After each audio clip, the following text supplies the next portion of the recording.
Pomni aparece no circo digital após colocar um headset em sua cabeça. Nesse circo temos Caine, que traduzindo seria Entidade de Rede Criativa de Inteligência Artificial. O Caine age como uma inteligência artificial, que retrata a si mesmo como um mestre de cerimônias de um circo, supostamente mantendo a sua simulação e seus habitantes. Ele garante que tais habitantes nunca se desviem muito do circo e entrem naquele vazio. Tem também sua bolha que limpa vômitos com a língua, Jax, um coelho roxo, Hagatha, que parece ser uma boneca de pano, Glack, que seu rosto é uma máscara, King, que praticamente é a peça rei de xadrez, e Zubul, ou Zub, que é um ser abstrato. Também se tinha um palhaço branco sem nariz chamado Kaufmo, mas ele enlouqueceu.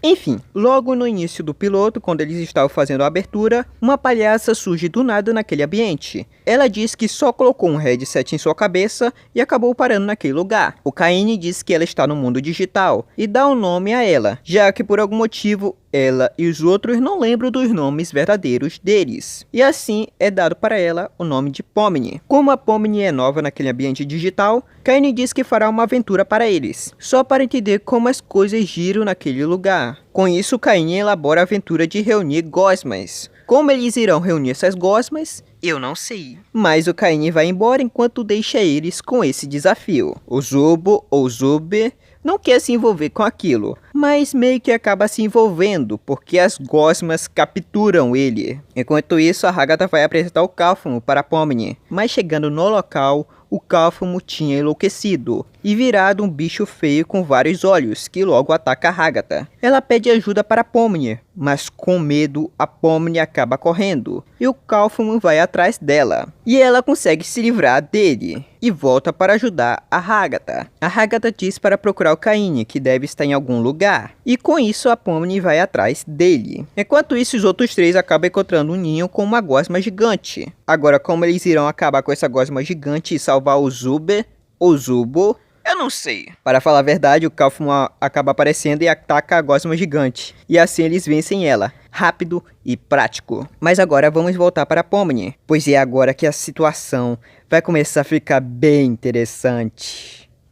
Ela começa a abrir várias portas procurando o Caine, até que ela acaba achando uma porta escrito saída. Antes, no começo do episódio, Caine tinha dito que não havia saída, e agora aparece uma porta escrito saída na frente dela. Para falar a verdade, ela tinha visto essa porta antes, mas como Caine disse que deve ser só alucinações digitais, foi deixado de lado esse assunto. Mas enfim, ela abre a porta e entra em uma sala, onde tem outra porta escrito saída. Ela abre essa outra porta e entra em outra sala. E em outra, e em outra, e em outra, até que a primeira porta que ela entrou simplesmente acaba desaparecendo. Ela abre outra porta, mais outra porta, mais outra, mais outra, mais outra e mais outra, até que ela chega em uma sala onde vê um computador. Lembre muito bem desse computador, pois será bastante importante. A Pomni ainda continua abrindo as portas, até que ela chega no Void, um local branco e vazio. Como ela está no Void, o relógio do Caine apita e ele vai rapidamente remover a Pomni do Void, e ele leva de volta ela para o circo. Logo depois, o Caine cuida do Kaufmo e joga ele no porão. Caine diz que não tem mesmo saída e dá para eles um banquete como forma de recompensa por ter vencido a gosma gigante. Só que logo no final aparece algo bastante interessante, o mesmo computador que foi visto quando a Pomni estava abrindo as portas de saída. Vocês sabem que nada daquilo é real, né? Vocês sabem disso, né? Mas vamos para as argumentações por partes. Iremos entrar em um buraco e sair por outro. Primeiro vamos falar de todos que estão ali no circo digital, que no caso seriam pessoas de verdade. Então vamos trabalhar com a consciência humana. E qual seria um bom filósofo para isso? Exatamente aquele com a frase popular: penso, logo existo. René Descartes, considerado por muitos o estopim da filosofia moderna, o racionalismo. Não irei utilizar o discurso do método e nem meditações metafísicas, que são 2 livros de Descartes, mas quem tiver mais interesse pode ler esses 2. O principal livro dele é considerado o discurso do método, que tem 6 partes. Mas enfim, segundo Descartes, seres humanos são compostos de 2 tipos diferentes de substância, que estão de alguma forma ligados entre si. Por um lado, temos corpos e fazem parte do mundo físico. Segundo o filósofo, o corpo é uma máquina feita de carne e osso. Suas articulações e dedões agem como pivô, polhas e cordas. Seu coração é uma bomba e seus pulmões são fóleis. Porque o corpo é uma coisa física, está sujeita a leis da física e está localizado no espaço e no tempo. Assim como os humanos, os animais também são máquinas e seus corpos é puramente um produto das leis mecânicas. Os seres humanos, no entanto, são os únicos que, além de corpos, também possuem mentes. De acordo com Descartes, a mente, que é idêntica à alma, é o seu eu real. Se você perder um braço ou uma perna, seu mecanismo corporal estará comprometido, mas você ainda é uma pessoa tão completa quanto antes. Porém, se perder sua mente, não será mais você, deixará de existir.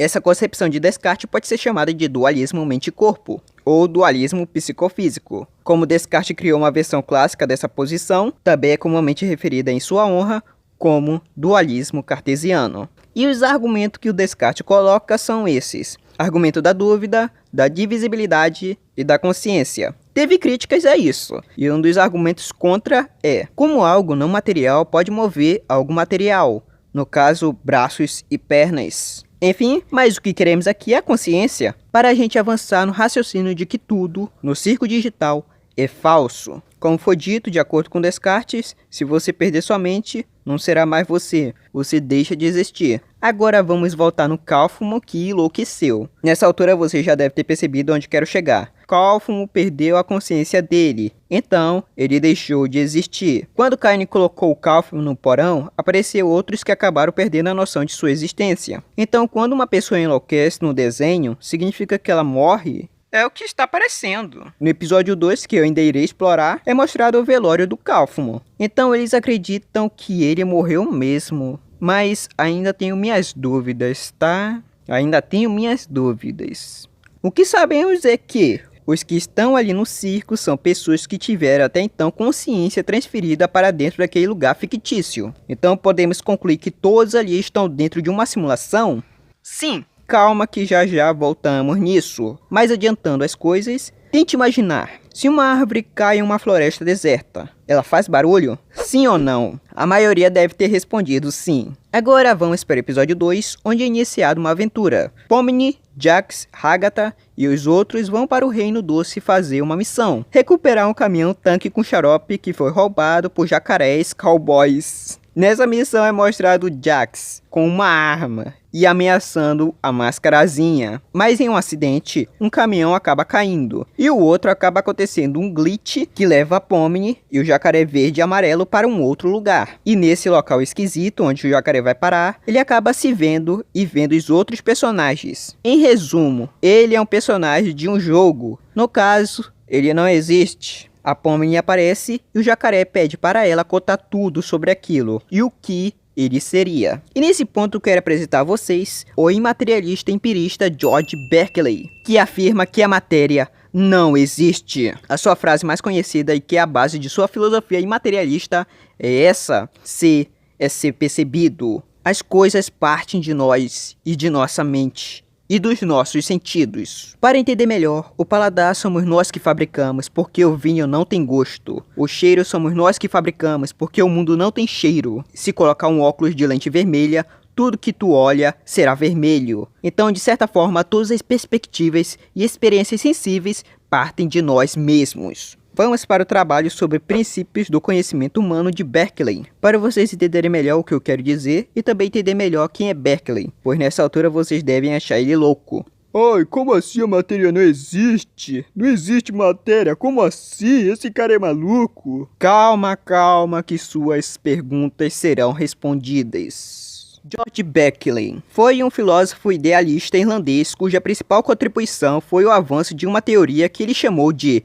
imaterialismo, mais tarde conhecido como idealismo subjetivo. Nessa teoria nega a existência de uma substância material e, em vez disso, sustenta que os objetos familiares como mesa e cadeira são apenas ideias na mente daqueles que os percebem e, como resultado, os objetos não podem existir sem serem percebidos. Berkeley também é conhecido por sua crítica à abstração, uma importante premissa em seu argumento para o imaterialismo. A teoria de George Berkeley de que a matéria não existe vem da ideia de que as coisas sensíveis são aquelas que são imediatamente percebidas pelos sentidos. percebido. Todo o conhecimento vem da percepção. O que percebemos são ideias, não coisas em si mesmas. Uma coisa em si deve ser uma experiência externa. Então o mundo consiste apenas de ideias e mentes que percebem essas ideias. Uma coisa só existe na medida em que se percebe ou é percebida. Através disso, podemos ver que a consciência é considerado algo que existe para Berkeley, devido à sua capacidade de perceber. O ser do objeto significa ser percebido, ao passo que o ser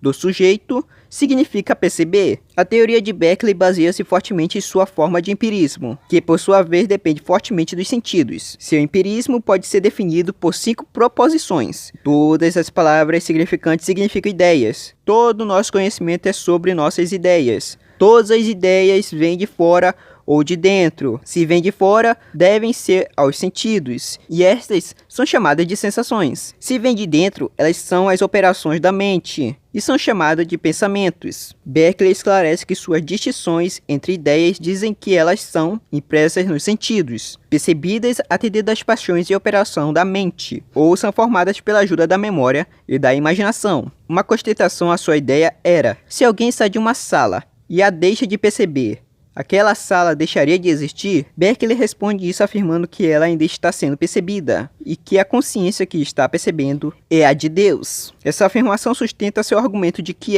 nosso conhecimento do mundo e da existência de outras mentes depende de um Deus que nunca nos enganaria. O argumento de Berkeley postula um ser onisciente e onipresente. Berkeley ele era contra a ideia de Aristóteles e de Descartes, o filósofo que eu acabei de falar anteriormente, tá? Mas o que eu queria de Descartes era sobre a mente, algo que Berkeley diz que tudo que existe parte da nossa mente e sentidos. O mundo não tem cheiro, somos nós que fabricamos esse cheiro. O som, somos nós que fabricamos, porque o mundo não tem som. O gosto, somos nós que fabricamos, porque o refrigerante não tem gosto. Acredito que nessa altura você já deve ter entendido o pensamento de Berkeley. Mas chegamos então a outro problema. Se não existe mundo externo material e tudo é conteúdo de nossa mente, como podemos diferenciar o imaginário da realidade? Ora, mas é tão claro, as coisas que chamamos de realidade material são as ideias que se apresentam de maneira mais intensa e que são independentes da nossa vontade. Com isso, Berkeley ainda tinha outro abacaxi para descascar, que seria o caso das coisas existirem mesmo não estando percebendo elas. Como por exemplo a árvore que eu falei anteriormente que caía em um lugar deserto.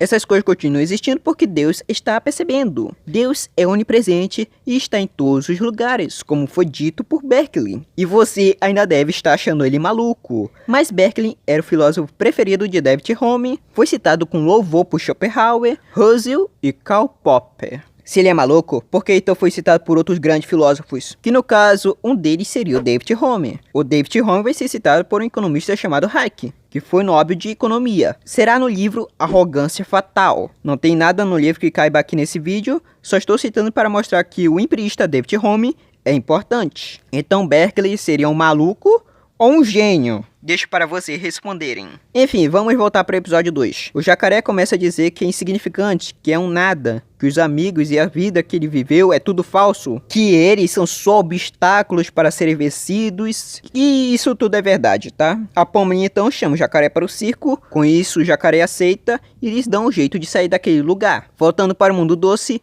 os outros estão montados em um monstro que come doces. Esse monstro se chama Caramelo, que com a chegada da Pomni e do jacaré, ele acaba falecendo. Pomni e seus amigos conseguem recuperar o tanque de xarope e finalizam a missão. Mas quando estão voltando para o circo, o Jax deixa o portão aberto para o monstro Caramelo, que parecia ter falecido, mas ainda estava vivo, entrar no reino doce. Enfim, chegando no circo, o Caine elimina o jacaré, pois de acordo com ele ficaria difícil de diferenciar quem é real e quem é um NPC. No final, eles estão fazendo o velório do Kaufman, o palhaço sem nariz. Até aqui entendemos que existe NPCs e pessoas que são, no caso, reais. Mas como eu disse, nada daquilo é real.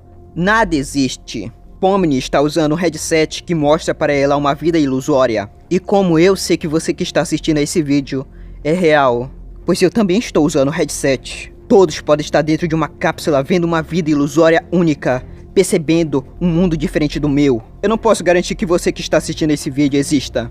Afinal, eu sou porque percebo o mundo. Logo existo. Enquanto eu percebo, você não passa de um simples percebido. Portanto, você não se difere de uma simples cadeira. ou um criado mudo. Você só passa a ser outro no momento que começa a pensar também. Você diz que está pensando, mas eu nunca poderei ter certeza disso. Portanto, você é apenas um personagem de filme que foi programado para tentar me enganar. Você é apenas um personagem. É isso que você é. Um personagem. Você é fruto da minha imaginação. Será que eu estou sozinho nesse mundo então? Não. Eu sou o próprio mundo.